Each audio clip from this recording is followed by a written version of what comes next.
Hi, my name is Clare and I'm the mother of 3 teenagers with FASD. I'm Jessica, a PhD researcher specialising in educational interventions for children with FASD. And together we are the hosts of Spotlight on FASD, the UK's first podcast dedicated to shining a spotlight on fetal alcohol spectrum disorders. FASD is a condition caused by prenatal alcohol exposure that affects hundreds of thousands of children across the UK. And we're here to bring these conversations out of the shadows and make sure that no one living with FASD feels alone. Hi and welcome back to Spotlight on FASD. This week we are going to be talking about a topic that is something that it's very tricky. It's a very difficult aspect of FASD for people to deal with. It is something that I find is talked about constantly in the online forums and the online groups that parents and caregivers struggle so much with it, and our children and young people with FASD struggle so much with it as well. And it's lying. Telling lies, telling lies in a situation where you've seen what's happened and you've watched something happen, and then you've got your child or your young person just looking you in the face and telling you a completely different story. And it is very, very difficult. It is a real trigger for a lot of parents and caregivers that they just can't cope with their child, what they would say, just barefaced lying to them, and just not giving in, not backing up an inch. And that's what we want to talk about. And we want to talk about it because this is the controversial part, and this is the even more difficult part. It isn't lying. It looks like it. It sounds like it. It feels like it. It gets the reaction of being lied to from a person, but it's not lying. It is something called confabulation. And until I learned what it was, I was in the camp of, if one of my children lies to my face like that again, I am going to lose my mind. I used to take it so personally, and it was something that was so difficult for school to deal with. And when you're faced with, you've got teachers saying, we watched this happen and this is what they're saying, and then your child is in front of you and the teachers and they're giving a whole different story, and it's embarrassing, it's mortifying, it's horrible, it's so stressful when you believe that it's lies. When you understand that it's something called confabulation. And I read a lovely quote this week, and it was about something different, but confabulation it's not a character trait, it's a disability trait, it's a disability symptom. It's not a character trait of your child. Your child isn't a compulsive liar. There might be a little bit of a fibber, but there isn't a child on this planet who isn't a little bit of a fibber, or a teenager who might try and wing it a little bit and get away with stuff. There's all of that normality. But what we want to talk about today are these fantastical, detailed, super creative lies that you're just thinking, I can't believe this is coming out of your mouth. This is absolutely insane. So that's what we want to talk about, because we know it's something that people really struggle with. People have reached out to us to let us know, like, why is it happening? And there are so many people who really do, like, just can't accept that it's not just the child choosing to lie. So Jess, you're going to tell us a little bit about kind of the description of it and what it is. Yeah, so confabulation is a symptom, and it's a symptom of memory error, and it's a symptom of any issues with the brain, any conditions that may cause some sort of neurological damage.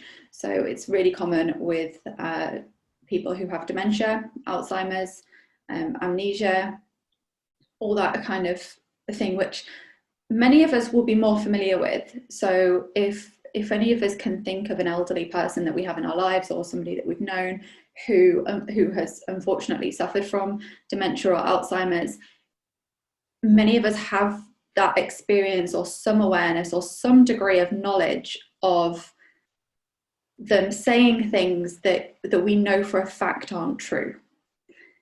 And it's interesting because in those instances, we don't jump to, oh, they're lying to us. We consider that from a point of their condition, from a point of their disability, or whatever it is that's going on with them at the time. And we don't take the same approach with FASD when it's a child or when it's a teenager. And I don't know how much of that is because it's not visible, and because we have to remind ourselves that they have this condition.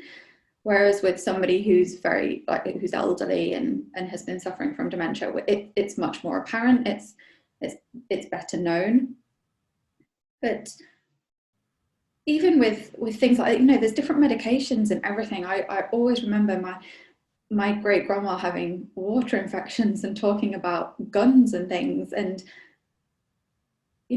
nobody was running around going, oh my God, she's lying about guns, because it wasn't, you knew it wasn't a lie. She genuinely believed it in that moment. Her brain was telling her that was what was going on, and not a single person would label that as a lie.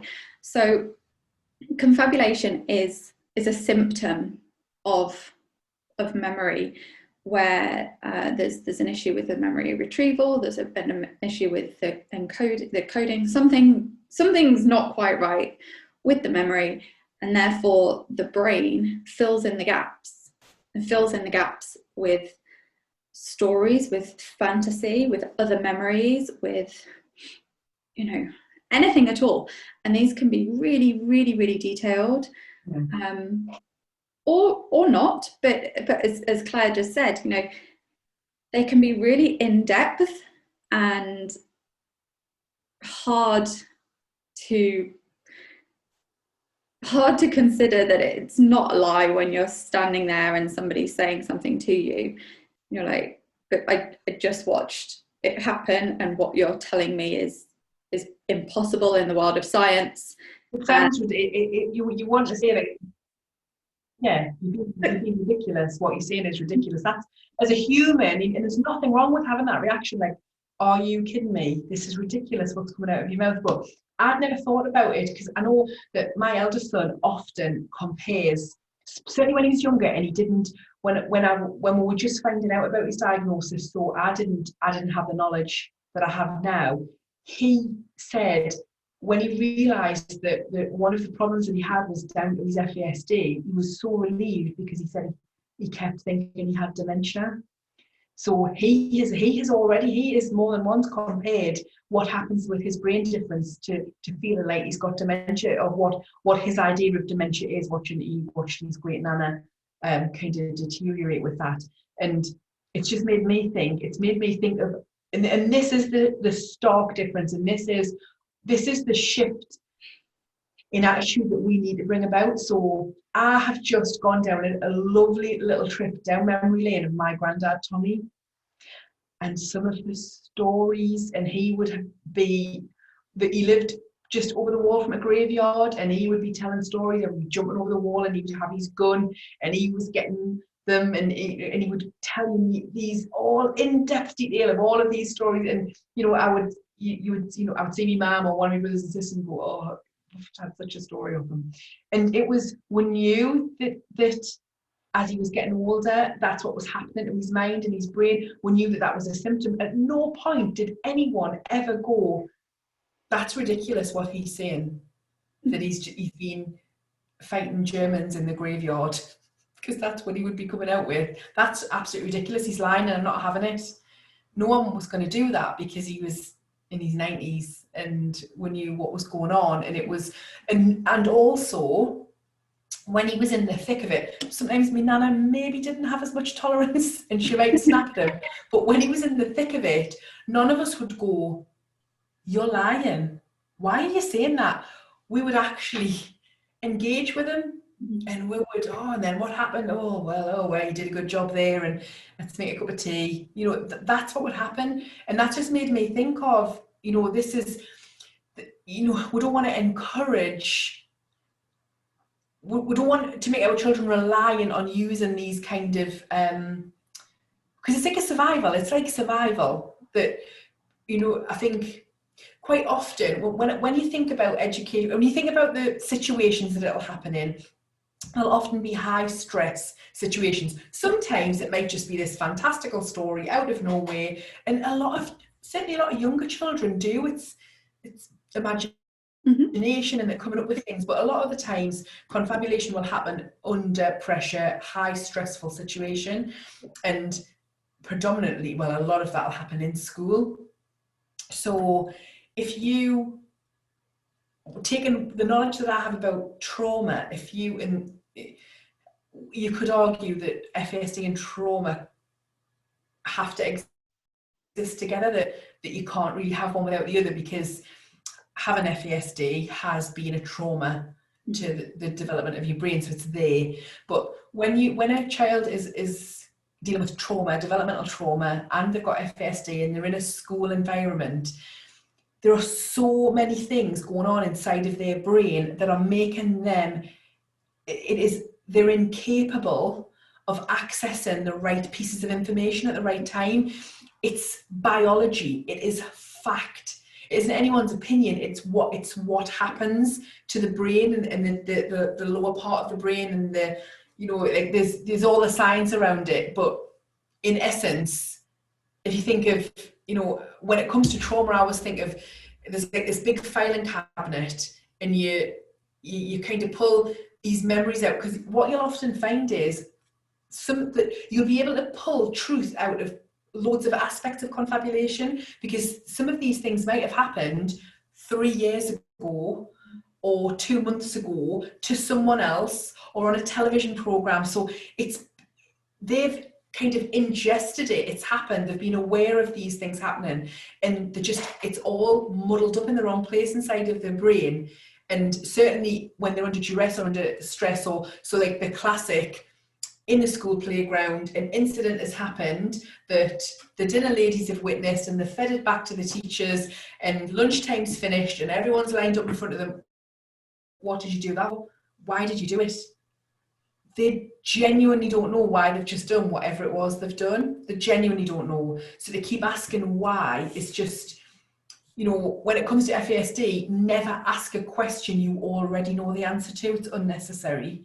And you're asking for, potential confabulation to come back, because they're going to try and they know that they need to piece something together. Huge chunks of it are missing. So imagine how scary that must be when they genuinely don't know why they've just done something, but they can see that everyone's around them and they can hear people talking about it, so they know it's happened and they know they've done it or been involved in it, and they don't know why. But they've got a pretty angry teacher in front of them. They've got to come up with something. Then when what their brain comes up with is nothing like what actually happened and what was witnessed by lots of people, that then looks like, well, so you're a compulsive liar now, just lying in your face, and that, and then that becomes the greater kind of wrongdoing. Then that then supersedes whatever's just happened, and it just snowballs from there. So difficult for our kids to be able to survive in a mainstream world with all of these things going on. And I just think that it's so hard not to punish them over and over again for something that accidentally happened to them in utero. That's what happens. Yeah, and that's it. And going back to when we were speaking about people with dementia and memory problems, the advice always is to join them in that space. And just as you were saying with your granddad, you join them and you go along with it. But it's much harder to do with incidents like you're describing. And in a lot of cases, confabulation is provoked, and it's in those moments of stress where somebody's saying, well, what happened? Why did you do that? What's going on?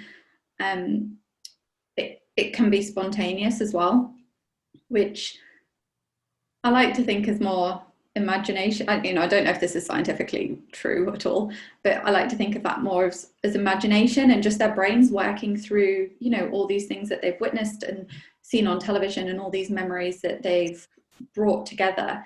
And it's probably far more harmless when it's spontaneous, because there isn't, you know, that situation, those circumstances where answers are needed in a more provoked incident. But as Claire said, like when confabulation occurs, that person completely and entirely believes that that is an accurate memory, like that memory retrieval to them is no different to any other. Absolutely. Like that's, to them, they genuinely believe that is what has happened. And if you're then standing in front of them and saying, well, no, I just saw you, what are you talking about? That's not what happened. You can imagine the panic and the stress that would cause. And we know that confabulation occurs more with stress, with trauma, with anxieties and things like that. All those things that can impact the way that we all cognitively function. But if your cognitive function is already limited to an extent for whatever reason, this organic brain damage, FASD, or any other condition, then it's even more stressful, it's even more impactful, and it's even more traumatizing to have to deal with that. And it just adds a whole nother complexity, because we've talked before and we know that a lot of children with FASD, or a really common trait of FASD, is memory problems. A lot of memory retrieval errors, short-term memory loss, just all these different things that play an even bigger part into this. So even if it's literally just happened and you're looking at this provoked confabulation in the context of a school playground incident, you have got the short-term memory problems there in addition to everything else. And I guess they're both memory problems, so they will come hand in hand, but there's just so many other things like that play into this.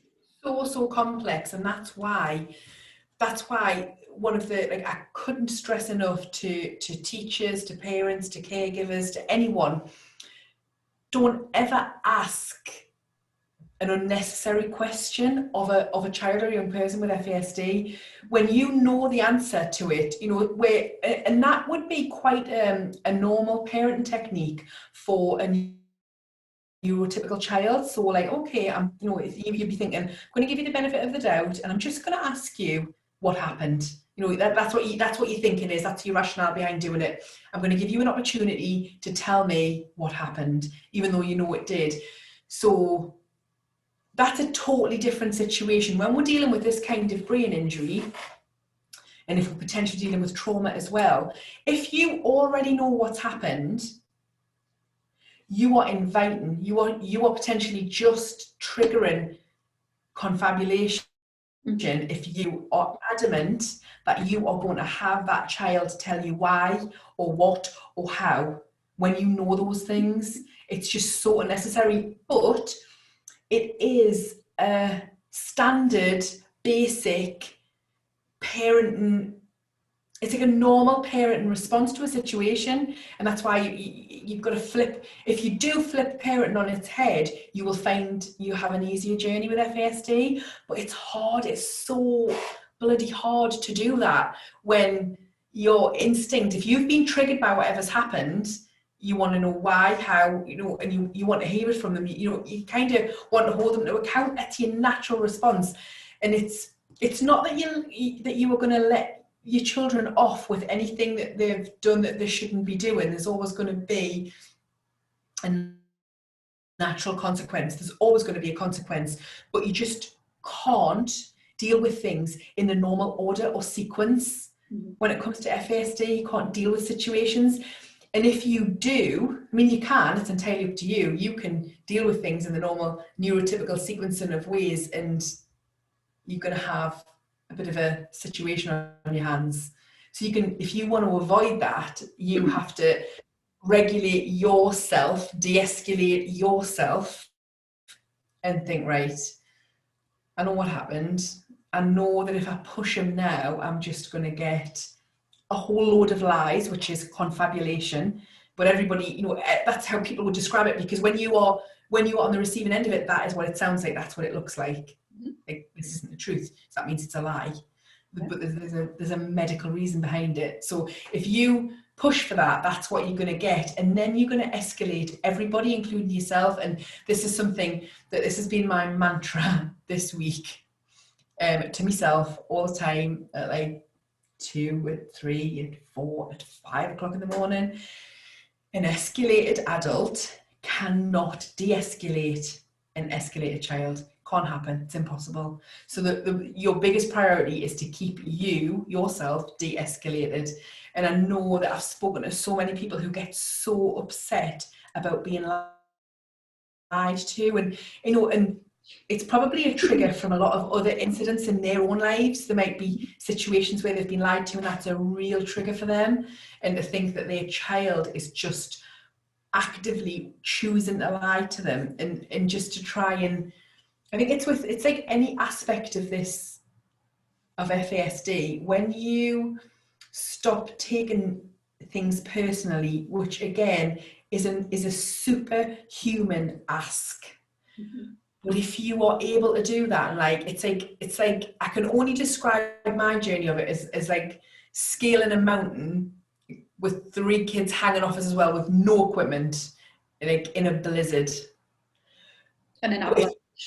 With avalanches happening every hour. Tigers. If you can get to the top, if you can get to the top, it is just like, it's just plain sailing after that. Because if you can remove yourself that one tiny level and not be hurt by it and not take it personally, it just boosts your empathy and your tolerance. Because when you think your child or your teen or the young person who you're taking care of is choosing to lie to you, that triggers anger and you being disrespectful, and it's sort of full of negativity.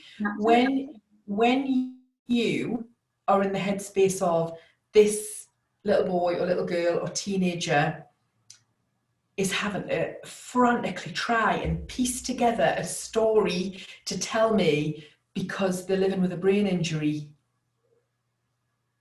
I don't know anyone who would want to be angry with them then, when you can. But it's being able to take a step back and remind yourself of that is why it's happening. And it's like, you know, and there are some days, you know, I'm usually pretty good at it, and there are some days where I will just be like, I'm sick of your lies, that's a lie, and then I will trigger carnage. But you know, you can't, it's superhuman. You have got to be superhuman, and you just haven't got the energy to be firing like that all the time. But if you, on the times that you can, it's a totally different outcome for everybody. Yeah, definitely. And I think you've made me think of some really important things there that I want to share with this article that I was just reading before we started recording. And it's that we're talking about this very much in a parenting capacity. You know, we can use the example of the school playground because that's something that we're all quite familiar with, and it's probably an experience of many of the people listening to this or parenting those with FASD. But when we think of that situation with provoked confabulation, where you're presenting questions that you already know the answer to, there is one aspect of life, one incident that comes up, which is the criminal justice system, and how people are questioned by police services, by, you know, whoever is involved in those situations, where they know what's happened, they know what's occurred, or they've got a very good idea at least, and they're just trying to, you know, piece it together and get a report from the individual. Because we need to remember that FASD is a lifelong disability, and there will be, you know, we very much talk about children and young people, but there will be a number of people out there in 30s, 40s, 50s, 60s and beyond with FASD, living with FASD and the symptoms of that day to day, and have been doing so for much longer than the world has been able to recognise and support them appropriately. And I came across, so this paper, PhD mode now, but this was just published this year, it's a new year now. It's a 2020 publication. Doesn't feel like it. No, did 2020 even happen? It was published 2020 in the International Journal of Law and Psychiatry. And the title of this paper is Suggestibility and Confabulation Among Individuals with Fetal Alcohol Spectrum Disorder, a review for criminal justice, forensic mental health, and legal interviewers. So it's by a research team in America, Brown, Asp, Carter, Spiller, and Bishop-Deaton. So I'll link this down below so that we'll make sure it's like properly referenced and everything. But I just wanted to share the last paragraph, or the first paragraph of their conclusion of this paper. If you're able to access this, I would certainly recommend reading it, because it presents confabulation and suggestibility in a very, very interesting place, where you can see how if we don't work together to start raising awareness of FASD and putting these supports in place and working together as a whole community, a whole society to gain understanding of FASD, we can see how this can escalate for individuals and it just not end well. So what they have said here in their conclusion: the brain abnormalities associated with FASD can result in impacted individuals being particularly vulnerable to suggestion as a result of deficits with memory, attention, executive functioning, cognition, expressive and receptive language, and social skills. So I'm going to stop right there, because already we've, this is not just a memory problem, there's so many symptoms of FASD that come into play in this. So to continue, these deficits may be additive with secondary issues such as ADHD, sleep issues, and trauma, which further increase the tendency to suggestibility and confabulation. Although research specific to FASD is sparse, evidence from other fields, including studies of other populations with neurodevelopmental disorders, may be utilised to better understand how suggestibility might be increased or decreased in criminal justice, forensic mental health, and legal settings. Due to the complexity of FASD and its associated comorbid conditions, criminal justice, forensic mental health, and legal professionals should have some basic knowledge of FASD and its potential impacts on suggestibility and confabulation in the legal forensic setting. Yeah, they should. I did the same thing. When I was first reading it, I was like, yep. So, the research hasn't been done, but if it were to be done, and it will eventually, if we were to get an accurate figure of the people who are currently in the judicial system, in prisons, with brain injuries for things that they possibly didn't do, or if they did do, their brain injury played a huge role in it, about how vulnerable they were, how susceptible they were, then it would, we know that it would just be horrifying. Yeah, definitely. Not at all. Yeah. So this is something that we need to yeah. And, the thing is, there's no way to say, as yet, I certainly haven't found a way, there's no way to stop confabulation from happening, but you can absolutely play an active role in making it happen so much less often, and on such a smaller scale, and that is by you not poking the hornet's nest, by you not saying, no, come on, tell me what it is. I want to know, why did you do that? Why did you do that? Why did you do that? And you're asking for it to happen, and then that becomes I can only imagine, the more you parent or care in that way, the more you are going to that's just going to be the normal. They're going to, because our kids are so clever, such survivors. We're talking about the expressive and receptive language skills.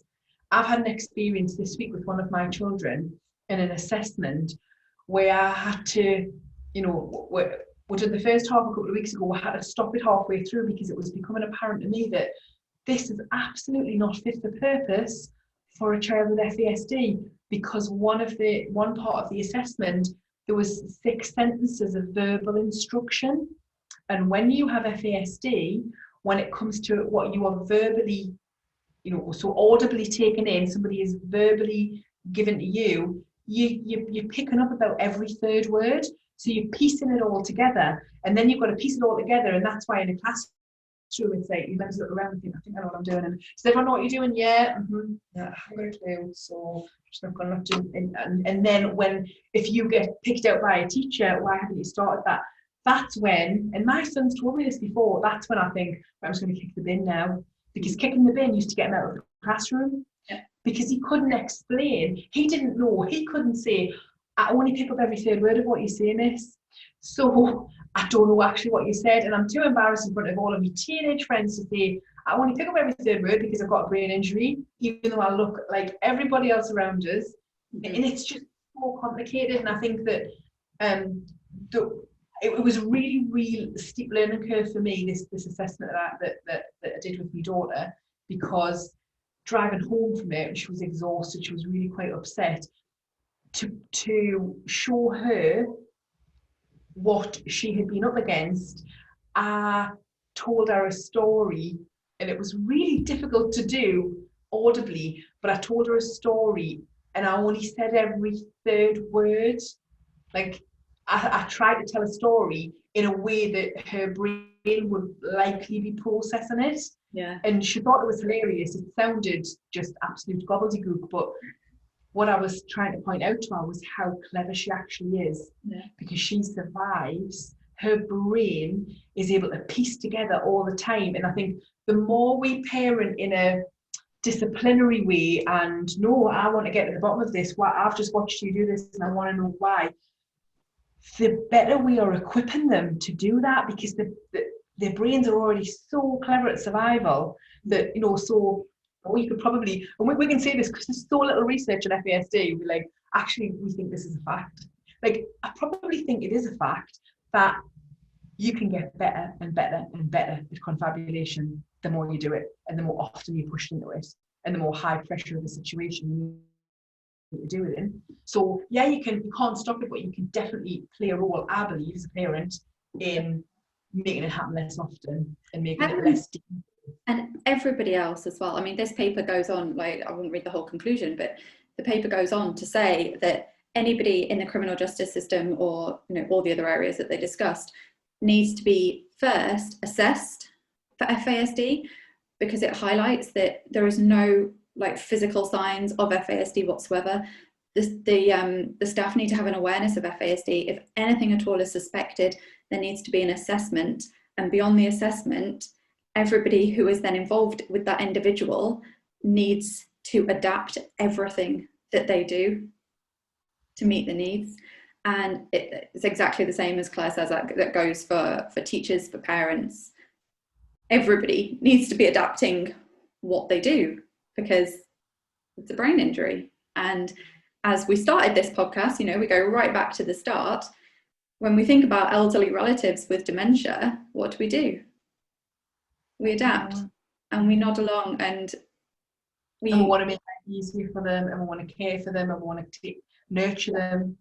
We certainly don't want to punish them for it or discipline them for it. Yeah. Oh, well, I'm gonna read that piece of research now. I'll send it to you. Yeah, but we'll put it in the link. We'll put it in the link on the in the description, the YouTube. So have a little look at that. Sounds very interesting. So that's it for this week. Thanks for listening to us. As always, if you've got anything that you would like us to talk about, any pressing topic, anything you're struggling with, please get in touch with us, and we'll cover that as best we can. Yes, please do get in touch, and remember to, you know, follow us on all the social media platforms and share these podcasts with people, because the more people that understand FASD, the more of us there are to support these individuals and hopefully prevent the criminal justice pathway that the paper's talking about. Hopefully the less confabulation there'll be in the world. Yeah. The more we understand. Exactly. So that's it from us, and we will hopefully see you again next week. Yeah. Thank you.